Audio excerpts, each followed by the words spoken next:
டேய் மச்சி உர்றா டேய். டேய் டேய் மச்சி டேய் சொன்னா கேளுடா. டேய் டேய் உர்றா மச்சி அழுவாதடா.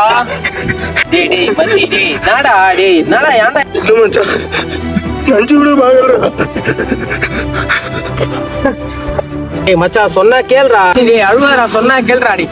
டேய் டேய் மயிரே இங்க பாருடா. லைஃப்ல எல்லா கஷ்டமான விஷயமும் எதிர்பார்க்கற நேரத்துல நடக்காது மச்சி. டேய் மச்சி பாருடா. டேய் டேய் மச்சி நம்ம ஒன்றும் வசதியான குடும்பத்துல ஒன்றும் வாழலடா. ஒரு பொண்ணுக்காக ஃபீல் பண்ண நம்மளுக்கு லைஃப்ல டைமே இல்லை மச்சி. ஏன்னா நம்ம மிடில் கிளாஸ். நம்மளுக்கு 1008 பிரச்சனை இருக்குடா. பாப்பாவை படிக்க வைக்கணும், வீட்டு வாடகை கட்டணும், லோன் காசு கட்டணும், நம்ம நல்ல வேலையில சேரணும்டா. அந்த பொண்ணுக்காக உட்காந்து ஃபீல் பண்ணிடுறா.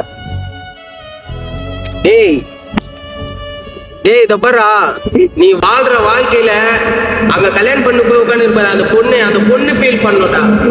நீ அழுதுன்னு இருக்கிற. இல்ல மச்சான் அதெல்லாம் வாய்ப்பு இல்லடா.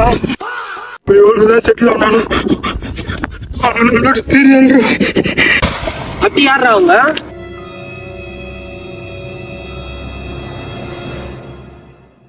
ராஷ்மிகாவா? ஏய் நான் இவ்வளவு நேரம் சீரியஸா பேசுறேன். ஒருத்த ஊர் லவ் ஸ்டோரி மாதிரி ஆயிடுனுக்குறேன்.